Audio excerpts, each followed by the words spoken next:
tous. Merci d'avoir accepté d'évaluer notre travail. Chère audience, aujourd'hui nous avons l'honneur de vous présenter notre rapport de fin d'études intitulé Conception et réalisation d'un système de IoT pour l'analyse des paramètres électriques des lignes sous l'encadrement de M. Mounaim Aqil. Le plan de notre présentation sera le suivant. Nous commençons par une introduction, nous introduisons le contexte général du projet, ensuite une étude théorique, nous enchaînons avec la conception et la réalisation du projet, nous clôturons notre présentation pour une conclusion. Depuis la fin des années de 1980, l'Internet a été évalué de manière spectaculaire. La dernière étape est l'utilisation de ce réseau mondial pour la communication entre objets et avec objets. Cette évolution nommée IoT, Internet of Things. La problématique de notre projet consiste à réaliser un système IoT par la mesure des grandeurs électriques à distance. Dans ce contexte, notre projet permet de visualiser et contrôler les paramètres électriques à distance sans obstacle, éviter l'intervention de l'être humain, éviter le déplacement pour le contrôle, gagner du temps, visualiser les résultats à distance, etc. Pour faire la conception et la réalisation d'un système qui va permettre de visualiser les grandeurs électriques dans une plateforme IoT, nous utiliserons le diagramme Betacorn. Pour avoir plus de détails et pour répondre aux questions fondamentales à qui rend-il service pour l'utilisateur, sur quoi agit-il sur le courant et la tension électrique, dans quel but pour visualiser et mesurer les grandeurs électriques d'une ligne à distance en temps réel. Pour avoir une bonne gestion des tâches effectuées, nous utiliserons le diagramme de Gantt. Comme vous voyez, notre projet a été effectué sur plusieurs étapes. Une partie était consacrée à la recherche et la documentation, une autre sur la prise en connaissance du projet, et ensuite une partie était consacrée au cours du projet réalisé. Par la suite, on va voir une définition de l'IoT, les domaines d'application, les composants et l'architecture. D'abord, c'est quoi l'Internet des objets? L'Internet des objets, c'est une plateforme où les appareils ordinaires sont connectés afin qu'ils puissent interagir, collaborer et échanger les données entre eux. Passons au domaine d'application de l'IoT, nous citons l'industrie. Le développement dans ce domaine nous permet d'ajouter une nouvelle valeur à la révolution de la fabrication en intégrant l'intelligence artificielle, l'automatisation du travail et la communication machine-to-machine avec le processus de fabrication. On a aussi le transport intelligent et c'est l'une des applications les plus importantes de l'IoT du fait qu'il permet la surveillance de l'état du route.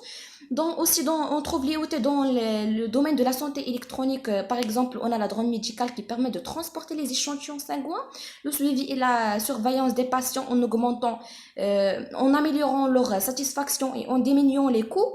Dans les bâtiments intelligents comme l'éclairage intelligent, le contrôle de l'état de l'air, et dans les villes intelligentes qui sont des villes de l'avenir en améliorant leur infrastructure et le transport, et dans les smart grids qui sont des réseaux électriques publics auxquels sont rajoutées des fonctionnalités de la nouvelle technologie de la communication et d'information, tout cela pour un seul but d'avoir l'équilibre entre l'offre et la demande de l'électricité. Parmi les composants d'un système IoT, on trouve les objets physiques, les capteurs, les gants, les prestations de services, les plateformes et le réseau. Passons aux architectures de l'IoT. Selon certains chercheurs, l'architecture IoT, c'est une architecture à trois couches. Three layers, dont on trouve la couche perception, c'est un dispositif de détection. La couche réseau, c'est un moyen de transport. Et la couche d'application qui permet de définir toutes les applications qui utilisent l'architecture IoT. La technologie IoT. Ensuite, on a l'architecture à quatre couches, full layer.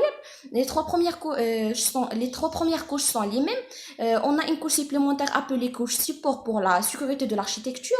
Et enfin, on a l'architecture à cinq couches, five layer. Les trois premières couches sont les mêmes pour toutes les architectures.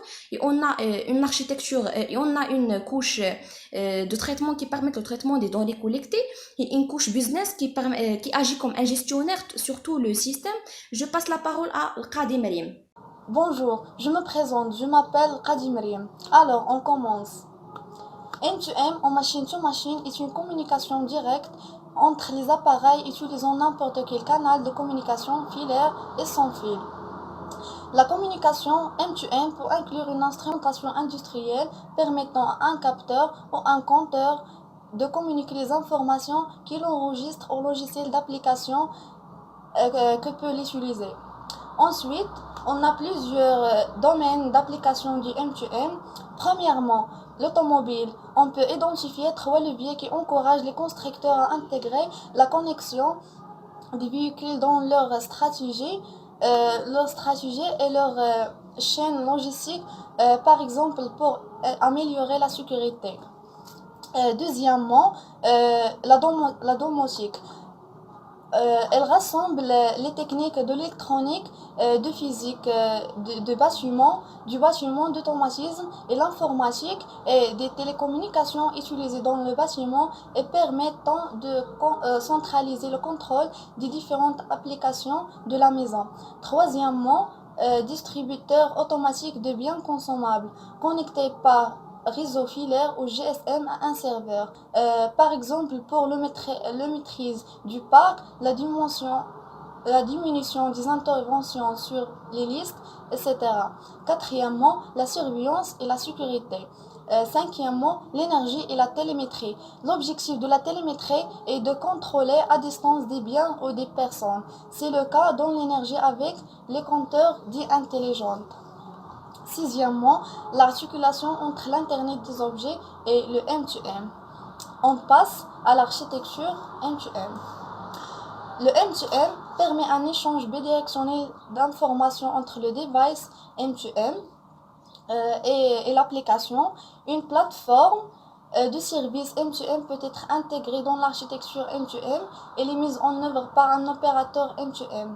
Cette plateforme de service M2M permet de fournir fonctions M2M utilisables par différentes applications, expose des fonctions via un ensemble par différentes applications, utilise les fonctionnalités du réseau cœur, simplifie et optimise le développement et les déploiements d'applications en cachant les spécificités réseau. On passe à les technologies de communication des objets connectés. On a plusieurs différentes technologies de communication d'IoT. Le protocole NFC, Bluetooth, Zigbee, Z-Wave, Wi-Fi, réseau cellulaire mobile, réseau radio bas débit. Et pour choisir le réseau adapté à son besoin, il faut considérer les critères suivants. Le portée, le débit, l'autonomie, la fréquence, c'est-à-dire la consommation électrique des objets connectés. Au tableau, on voit les différentes technologies de communication d'IoT et leurs caractéristiques bien détaillées pour faire le choix d'un réseau à son besoin. Dans cette courbe, le débit en fonction de portée des différentes technologies de communication. On passe à les défis d'application de l'Internet des objets. Il y a de nombreux défis à l'application de l'Internet des objets connectés qui se résument dans 5 sous-sections suivantes. La découverte automatique, l'interopérabilité, la sécurité et la confidentialité, la tolérance en panne, l'auto-organisation. Je passe la parole à Ashraf Salimi. On passe à la conception et la réalisation de projets. On commence par les capteurs. Donc, un capteur, c'est un dispositif qui transforme une grandeur physique observée en une grandeur utilisable. Comme on peut le voir dans cette figure, il y a en entrée une grandeur physique et à la sortie un signal électrique. On peut distinguer 3 types de signal électriques. Ça dépend du type de capteur. Donc, un signal logique pour les capteurs logiques, un signal analogique pour les capteurs analogiques, un signal numérique pour les capteurs numériques. On peut alors classer les capteurs en 2 catégories. Les capteurs à contact qui nécessitent un contact direct avec l'objet et le capteur de proximité, généralement caractérisé par l'absence de liaison avec l'objet. Chaque catégorie peut être subdivisée en 3 catégories de capteurs, les capteurs mécaniques, électriques et pneumatiques. Et chaque capteur contient 3 caractéristiques importantes, l'étendue de la mesure, la sensibilité et la rapidité. Voilà plusieurs capteurs différents. On passe à les capteurs effet d'onde. Ce type de capteur de courant exploite une force proportionnelle au chaud et au courant apparaît lorsqu'un élément conducteur qui est intégré dans un champ électromagnétique. Sa robustesse et sa sensibilité sont les avantages de ce capteur. On distingue aussi 2 types. On a boucle ouverte et boucle fermée. On passe à les capteurs de courant, mais avant de parler sur les capteurs, le but c'est d'étudier sommairement les principales méthodes utilisées en fonction des exigences imposées par l'environnement. Principalement, niveau de courant à mesurer, précision, résolution, stabilité, avec ou sans séparation galvanique, réponse en fréquence ACDC et l'environnement. Alors les capteurs, le premier c'est l'EM, capteur de courant CTSR, voilà leurs caractéristiques.